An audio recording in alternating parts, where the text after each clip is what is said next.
Lyra stood at the edge of the dying forest and felt the weight of her failure pressing down on her shoulders, like a stone too heavy to carry. And around her, the great trees that had stood for 10,000 years were turning gray, and their leaves fell in brown waves across the ground, and the bark cracked and peeled away like old skin. And she touched one of the massive trunks and felt no life inside it, and no pulse of energy, and no connection to the deep roots that had always sung beneath the earth.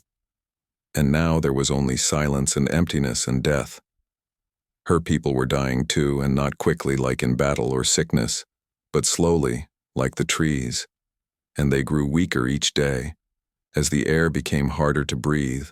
and the water tasted wrong and bitter, and the food from their gardens made them ill, and the elders said it was a curse, and the priests said it was punishment from the old gods, and the healers said it was poison, but none of them knew how to stop it, and none of them knew how to save their world, and Lyra had watched 3 children die in the last moon cycle, and she could not bear to watch any more. She was not a leader, and she was not a hero, and she was just a keeper of dragons, which was an important job, but not the kind that came with answers to impossible problems, and her dragons, Ember and Frost, were young still, and they were only 50 years old, which was barely past childhood for their kind, and they loved her, and trusted her, and followed her everywhere, but they could not help her save the world, and she wished they could because she did not know what else to do. The council had met for 7 days straight, and they argued about what course of action to take, and some wanted to send messengers to the neighboring kingdoms and ask for aid. But those kingdoms were far away, and had their own problems, and some wanted to evacuate and find a new world to settle. But they had no ships that could travel the stars, and they had no way to carry everyone to safety, and some wanted to fight and find whoever had done this and make them pay. But they did not know who the enemy was or where to find them, and so the arguments went in circles, and nothing was decided and nothing was done, and time kept running out. Lyra's grandmother had told her a story when she was very small, and it was about the signal stone that sat on top of the sacred mountain, and the stone had been placed there by the first elves who came to this world, and it was a gift from the elder races who had helped them settle here and grow and thrive, and the stone had one purpose, and it could call out across the stars and summon help in times of greatest need. But it had never been used, and no one alive had ever seen it activated, and most people thought it was just a legend and a fairy tale to comfort children and make them feel safe. But Lyra remembered the way her grandmother had looked when she told that story, and there had been truth in her eyes and certainty in her voice, and she had said that the stone was real, and that it waited for someone brave enough to climb the mountain, and desperate enough to ask for help. And Lyra thought about that now, as she stood in the dying forest, and she thought about the children who had died and the ones who would die next, and she made a decision that would change everything. She did not tell anyone where she was going, and she did not ask permission from the council or the elders, and she simply went to the dragon roost where Ember and Frost slept, and she woke them with a gentle touch on their scales, and she whispered to them that they were going on a journey, and they needed to leave now, before anyone could stop them. And the dragons understood, somehow, and they sensed the urgency in her voice and the fear in her heart, and they stretched their wings and prepared to fly. Ember was red like fire, and his scales gleamed in the starlight, and he was bold and fierce and always wanted to fly faster and higher and push every limit, and Frost was white like ice, and her scales shimmered like snow in moonlight, and she was calm and thoughtful, and always looked before she leapt, and together they balanced each other, and they both loved Lyra with a devotion that went beyond words or reason. And when she climbed onto Ember's back and felt his warmth beneath her, and when Frost rose into the air beside them with wings beating strong and steady, she felt a small spark of hope for the first time in months. The sacred mountain was 3 days' flight to the north, and it rose above the cloud line and touched the edge of space itself, and few elves had ever climbed it, and fewer still had reached the summit, and it was considered a holy place, and a forbidden place, and a place where the veil between worlds was thin and dangerous, and Lyra did not care about any of that, and she only cared about reaching the signal stone, and activating it, and calling for help from whoever might be listening, and she pushed the dragons to fly faster, and they responded with eager speed. They flew through the night and into the next day, and they passed over villages where people looked up and pointed, and wondered where the dragon keeper was going with Such haste, and they flew over the sick forests and the poisoned rivers and the empty fields where nothing would grow anymore. And Lyra saw the extent of the damage from above. And it was worse than she had imagined, and the blight was spreading, faster than anyone had realized, and if help did not come soon, there would be nothing left to save. On the second night they camped on a rocky outcrop halfway up the mountain, and Lyra built a small fire and shared her food with the dragons. And they curled around her to keep her warm, and she looked up at the stars that filled the sky like diamonds scattered across black silk, and she wondered if anyone was out there, and if anyone would care about one dying world among billions, and if the signal stone even worked after all these thousands of years, and she felt small and afraid and very alone. But Ember nudged her with his snout and huffed warm air across her face, and Frost laid her head in Lyra's lap and hummed a soft rumbling sound that dragons made when they were content, and Lyra realized she was not alone, and she had her dragons, and she had her determination, and she had hope, even if it was just a tiny fragile thing, and that would have to be enough because it was all she had left. And so she slept and dreamed of stars answering her call. The summit was colder than Lyra had expected, and the air was so thin that each breath felt like swallowing knives, and her lungs burned and her head spun, and she had to stop every few steps to rest and catch her breath. And Ember and Frost walked beside her instead of flying, because the winds at this height were too fierce and too unpredictable, and they could be thrown against the rocks and killed. And so they climbed together and helped each other and refused to give up, even when every muscle screamed for rest. The signal stone sat in a circle of smaller stones at the very top of the mountain, and it was taller than Lyra and wider than her outstretched arms, and it was made of a material that looked like crystal and metal and starlight, all mixed together, and it hummed with a sound so low that she felt it in her bones rather than heard it with her ears. And there were symbols carved into its surface, and they glowed faintly with blue light. And she did not recognize the language, but somehow she understood that this was ancient and powerful and waiting. She approached the stone slowly, and her heart pounded in her chest, and she was afraid suddenly, and not of the stone itself, but of what would happen if she activated it, and what would come, and whether she was making a terrible mistake, and whether anyone would even answer. And the doubts crowded into her mind like unwelcome guests, and she almost turned back and almost climbed down the mountain and went home and pretended she had never come here. But then she thought about the children again, and she thought about her village and her people and the dying trees and the poisoned water, and she thought about how much time they had left, and the answer was not much, and maybe not any at all. And she knew that doing nothing was the same as giving up, and she could not give up, and she would not give up. And so she stepped forward and placed both hands on the signal stone, and closed her eyes, and pushed every bit of hope and fear and desperation she had into it. The stone grew warm under her palms, and then hot, and then burning, and she wanted to pull away, but she forced herself to hold on, and the humming grew louder and louder until it filled her head and drowned out every other sound. And the symbols blazed with light so bright that she could see them through her closed eyelids. And then the stone erupted with a beam of pure white energy that shot straight up into the sky and pierced the atmosphere and disappeared into the stars beyond. And the force of it knocked Lyra backward, and she fell hard onto the rocky ground. And the world went dark. When she woke up, Frost was licking her face with a tongue that felt like cold silk, and Ember was lying across her legs to keep her warm, and the signal stone had stopped glowing, and the beam was gone, and everything was quiet again. And she sat up slowly, and felt bruised and exhausted and hollow. And she did not know if it had worked, and she did not know if anyone had heard the signal, and all she could do now was wait and hope and pray to God she was not sure were listening. They stayed on the summit for one full day, and Lyra watched the stars and searched for any sign of movement and any indication that something was coming, but there was nothing, and the sky remained empty and silent. And she began to lose hope, and began to think that the stone had been just a story after all, and that no one was coming to help, and that her world would die, and there was nothing she could do to stop it. On the second day they began the descent, and Lyra felt defeated and crushed, and she could barely look at her dragons because she had failed them, and failed everyone. And the journey down the mountain was slower than the climb up because her body ached and her spirit was broken, and she had to force herself to keep moving and keep putting one foot in front of the other, even though it felt pointless. They were halfway down when Frost suddenly lifted her head and made a low warning sound, and her ears went back and her body tensed, and Ember responded immediately and positioned himself between Lyra and whatever threat Frost had sensed, and Lyra looked around but saw nothing unusual. And then she looked up and saw something that made her breath catch in her throat. There was a ship in the sky, and it was falling toward the planet with a trail of fire behind it, and it was unlike any ship Lyra had ever seen, and it was not graceful or beautiful like the vessels of the elder races that sometimes pass through their system,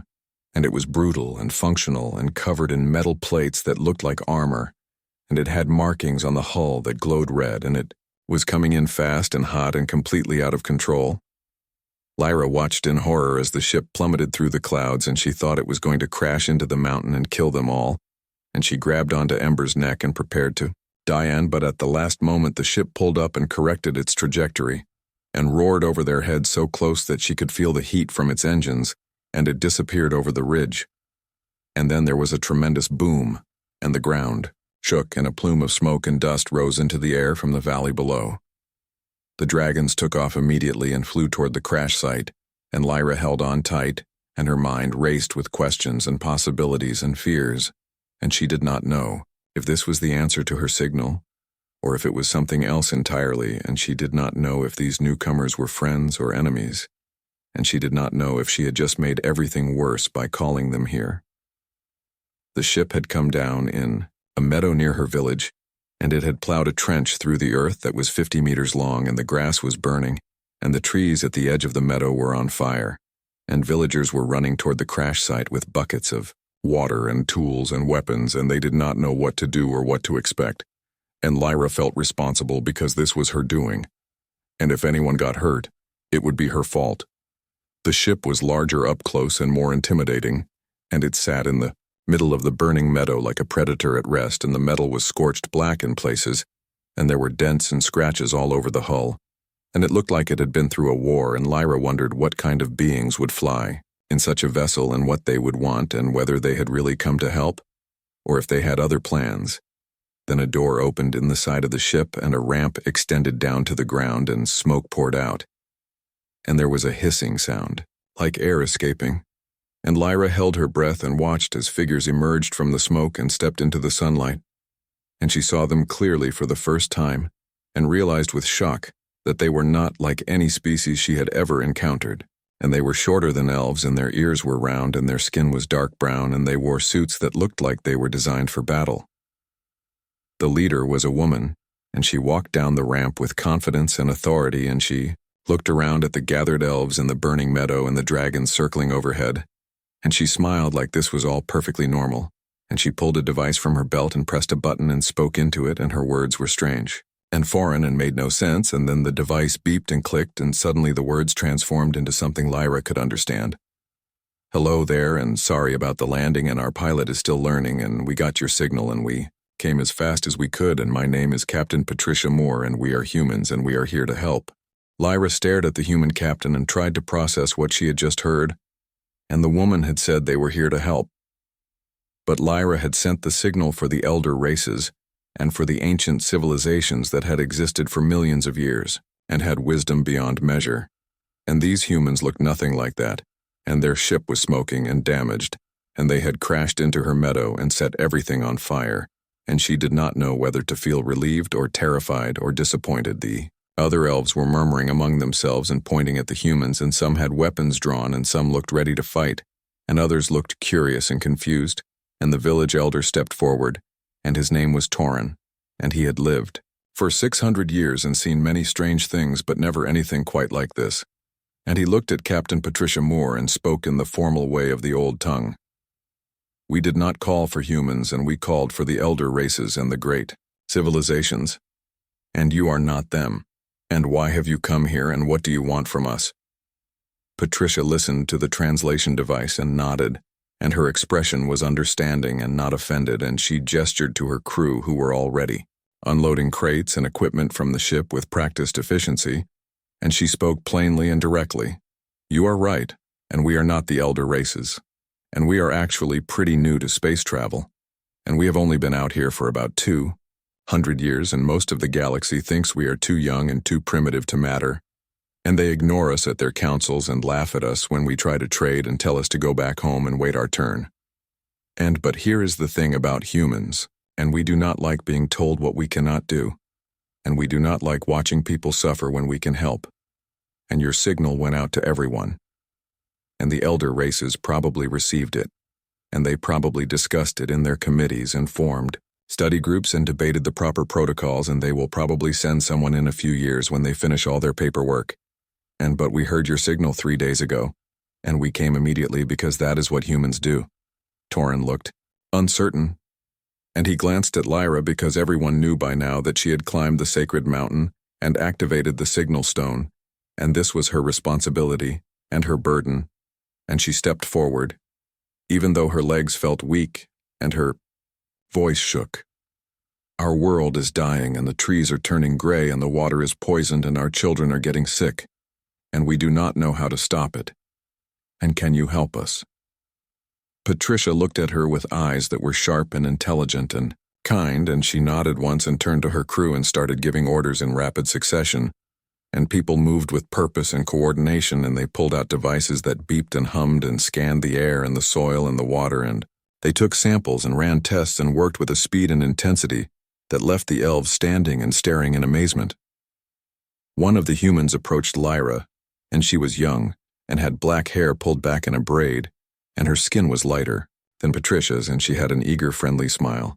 And she introduced herself as Lisa Chen and said she was the team biologist, and she asked if she could examine the dying trees and take samples, and Lyra agreed and led her into the forest, with Ember and Frost following close behind. Lisa stopped when she saw the dragons, and her eyes went wide and her mouth fell open, and she looked like she might cry from joy, and she whispered something that the translation device rendered as, "Oh my God, they are real and they are beautiful." And Lyra felt a surge of pride because her dragons were indeed beautiful, and Lisa asked permission to approach them and touch them and study them, and the dragons seemed to like her immediately, and allowed her to run her hands over their scales and measure their wings and ask a million questions about their biology, and their fire and ice breath, and their bond with Lyra. While Lisa examined the dragons and took samples from the trees, another human came over, and he was tall and had red hair and freckles, and his name was Danny Price, and he was carrying equipment that looked heavy and complicated, and he explained that he was an environmental engineer, and he needed to analyze the soil and water at multiple sites, and could Lyra show him where the damage was worst, and she agreed, and they spent the next several hours walking through the dying forest and visiting the poisoned streams, and Danny took samples of everything and made notes, and asked questions about when the problem started and how fast they spread. By evening, the human crew had set up a temporary base camp next to their ship, and they had erected shelters and workstations and a laboratory where they could analyze their samples, and the elves watched all of this with fascination, because the humans worked with tools and machines that seemed almost magical, and they moved with confidence and purpose, and they did not waste time on ceremonies or protocols, and they simply did what needed to be done. Patricia invited Lyra and Torin and the other village leaders to join them for a meal, and the humans had brought food from their ship, and it was strange and unfamiliar but not unpleasant. And they ate something called energy bars and drank something called coffee, which tasted bitter, but made Lyra feel more awake and alert, and Patricia explained what they had found. "So far, your trees are infected with a fungus, and it is not native to your world, and someone brought it here deliberately, and it attacks the root systems and blocks the uptake of water and nutrients, and eventually the tree dies, and the fungus spreads to neighboring trees through the root networks, and it is designed to be highly contagious and very difficult to stop, and whoever did this knew what they were doing, and they wanted your world to die slowly." The elves looked at each other in shock and horror, and Torin asked who would do such a thing and why, and Patricia shrugged and said that in her experience people who attacked defenseless worlds usually did it for resources or territory, or sometimes just because they could, and she said that humans had dealt with biological weapons before, and they knew how to fight them, and they would find a way to save the trees. Lyra felt hope stirring in her chest for the first time since the dying had started, and she looked at Patricia and asked how long it would take. And Patricia was honest and said she did not know. And they needed to develop a treatment that would kill the fungus without harming the trees, and that could take days or weeks, but they would work as fast as they could, and they would not give up. And that was a promise. That night, Lyra could not sleep, and she walked through the camp and watched the humans working under bright lights that turned night into day. And they did not seem to need rest, and they moved between stations and shared data and argued about solutions and tested theories, and she saw Lisa bent over a microscope and Danny running chemical analyses and Patricia coordinating everything with calm authority. And she realized that these humans were different from any species she had ever met, and they did not move slowly or carefully, and they moved with urgency and passion and something that looked almost like anger. And she understood that they were not just helping because it was polite or proper, and they were helping because they genuinely cared,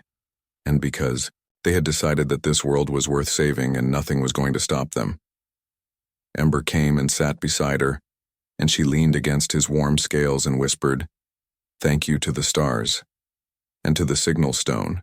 and to whatever twist of fate had brought humans to her world instead of the elder races." And she thought that sometimes the answer you needed was not the answer you expected, and sometimes that was exactly right. 3 days after the humans arrived, Lisa came running out of the laboratory with her face flushed and her eyes bright, and she was waving a data pad and shouting that she had found something important, and everyone gathered around as she explained, in words that tumbled over each other in excitement, and Patricia had to tell her twice to slow down and breathe and start from the beginning. Lisa took a deep breath and held up the data pad and showed them images of microscopic organisms, and she explained that she had been studying the fungus that was killing the trees and comparing it to earth fungi, and she had discovered that there was a species of mushroom from Earth that produced compounds toxic to the alien fungus, and it was something called a competitor species, and it would attack and kill the invasive fungus while leaving the native plant life unharmed, and she had already tested it in the lab, and the results were promising, and they could synthesize the compound and produce it in large quantities, but there was a problem, and the compound alone would not be enough, because the fungus had already damaged the trees' immune systems, and even if they killed the infection, the trees would still be too weak to recover, and they needed something to boost the natural defenses and help the trees heal, and that was where the nanobots came in. And Lisa explained that humans had developed medical nanobots for healing injuries, and they could be programmed to deliver nutrients and medicine directly to damaged cells and repair them from the inside. And if they combined the antifungal compound with the nanobots and a mixture of growth hormones and immune boosters, they could save the trees. Torin listened to all of this and looked skeptical, and he asked how they could be sure it would work. And what if it made things worse, and what if the cure was more dangerous than the disease? And Patricia understood his concerns, and she said that they would test everything carefully, and they would start with a small section of forest and monitor the results and only proceed if it was safe and effective. And she promised that they would do no harm. The elves agreed, and Lyra volunteered to show them to a grove of dying trees at the edge of the village where the damage was severe but contained, and the human team spent the next 2 days preparing the treatment and mixing compounds and programming the nanobots and checking and rechecking their calculations, and Lyra watched them work and marveled at how they could be so confident and so cautious at the same time. On the day of the first treatment, the entire village came out to watch, and the humans had set up injection ports around the base of 5 dying trees, and they had explained that the treatment would be delivered directly into the root systems, and from there it would spread through the networks that connected all the trees in the forest, and Danny was in charge of the actual injection, and he moved carefully from tree to tree with Lisa monitoring the data and calling out readings, and Patricia supervising everything with calm authority. When the last injection was complete, they all stepped back and waited, and Torin asked how long it would take to see results, and Patricia said that the nanobots would start working immediately. But visible changes might take days or even weeks, and they would need to be patient. And Lyra thought about how her people had been waiting and watching their world die for months, and a few more weeks seemed both like nothing and like forever. But the humans had underestimated their own treatment, and by the next morning there were visible changes, and the gray bark on the treated trees had started to show hints of green. And the branches that had been brittle and dead were showing small buds, and by the afternoon, those buds had opened into tiny leaves. And the elves stood in awe and wonder, and some wept with joy and relief. And Lyra felt her heart swell with gratitude and hope. The humans were excited too, but they remained cautious, and Lisa spent hours examining the treated trees and taking samples and running tests. And she confirmed that the fungus was dying and the trees' immune systems were recovering, and the nanobots were working exactly as designed. And she gave Patricia a thumbs up, which apparently meant success in human body language, and Patricia grinned and ordered her team to begin producing the treatment in larger quantities. Over. The next week, the humans worked with the elves to treat more and more of the forest, and they taught the elves how to mix the compounds and how to inject the treatment and how to monitor the tree's recovery, and they shared all their knowledge and methods freely without asking for anything in return. And Lyra realized that this was not normal behavior for most species in the galaxy, and most civilizations would have demanded payment or trade agreements or political concessions. But the humans simply gave and helped and expected nothing back. She asked Patricia about this one evening as they sat together watching the sunset, and the two dragons played in the sky above them, and Patricia was quiet for a moment, and then she said that humans had almost destroyed their own world once, and they had poisoned their air and water and killed their forests and driven countless species to extinction, and they had come very close to making Earth uninhabitable, and it was only through desperate effort and sacrifice and cooperation that they had managed to save it, and that experience had taught them something important, and they had learned that when someone needs help, you give it, and you do not ask what you will get in return, and you simply do what is right. Because tomorrow you might be the one who needs saving. Lyra thought about this, and she thought about how the elder races had not come, and how they were probably still debating proper protocols and following ancient procedures. And she thought about how the humans had come immediately with their battered ship and their strange tools, and their fierce determination. And she said that the galaxy had underestimated humans, and Patricia laughed and said, yes, they have, and someday they will realize what a mistake that was. But by then, humans will have helped so many people that it will not matter what the elder races think. The treated sections of forest were recovering rapidly and spreading health to the surrounding trees. Through the root networks, and the water in the streams was clearing, and the air was becoming easier to breathe, and the children who had been sick were getting stronger and playing again, and the village was filled with celebration and music and laughter and hope, and Lyra walked through it all with Ember and Frost beside her, and felt like she could finally breathe again after months of suffocating fear. But Patricia called a meeting with the village leaders, and her expression was serious, and she said that while the immediate crisis was over, they had a bigger problem, and whoever had released the bioweapon on this world was still out there, and they would probably come back to check on their handiwork. And when they found that the planet had been saved, they might try again, or they might attack directly, and the elves needed to be prepared, and they needed defenses. Torin asked what kind of defenses, and Patricia said that humans could provide sensor arrays to detect approaching ships and early warning systems and training on how to use communication equipment to call for help if needed. And she said that Earth had a fleet, and they patrolled this region of space, and if the elves were attacked, they could send a distress call and help would come, and this time it would not take days but hours. The elves agreed, and over the following days the humans installed equipment and taught them how to use it, and they left behind supplies and medicine and seeds from earth plants that could grow in this soil and provide food, and they gave the elves everything they needed to protect themselves and rebuild and thrive. And Lyra understood that the humans were not just saving her world, but they were giving her people a future. On the morning that the humans prepared to leave, Lyra woke early and found Patricia standing at the edge of the forest, looking up at the trees that were now full and green and alive, and the captain had tears in her eyes. And she quickly wiped them away when she heard Lyra approach, and she smiled and said that it never got old, and seeing a world come back to life was one of the best parts of her job. And Lyra understood because she felt the same way, and together they stood in silence and listened to the birds singing and the wind rustling through healthy leaves, and it sounded like hope and like home. The farewell celebration lasted all day, and the elves had prepared a feast with food and music and dancing, and the humans joined in enthusiastically, even though they did not know the songs or the traditional dances. And Danny tried to learn the steps and kept tripping over his own feet, and everyone laughed, and Lisa spent hours talking with the elf scholars about dragon, biology, and local plant species, and she promised to write papers about her discoveries and share them with the galaxy. And Patricia stood with Torin and discussed trade possibilities and cultural exchanges, and the beginning of what could become a long friendship between their peoples. Lyra spent most of the day with Ember and Frost, and the two dragons seemed to understand that the humans were leaving, and they were restless and kept flying over to the ship and back again, and Frost especially had bonded with Lisa, and she made sad chirping sounds whenever the biologist was out of sight, and Lisa promised that she would come back and visit, and that humans never forgot their friends. And Frost seemed to understand, and pressed her cold nose against Lisa's hand in a gesture of affection.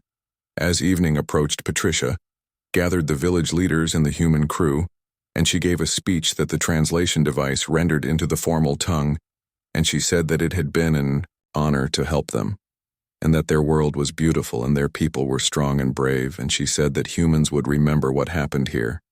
and they would tell the story of the elves, who activated an ancient signal, and called for help and got an answer from the most unlikely source.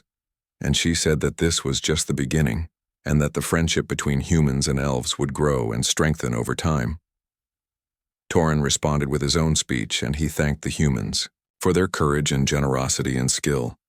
And he said that the elves had been prepared to meet gods and ancient powers when they sent the signal, and instead they had met humans, and at first he had been disappointed and confused,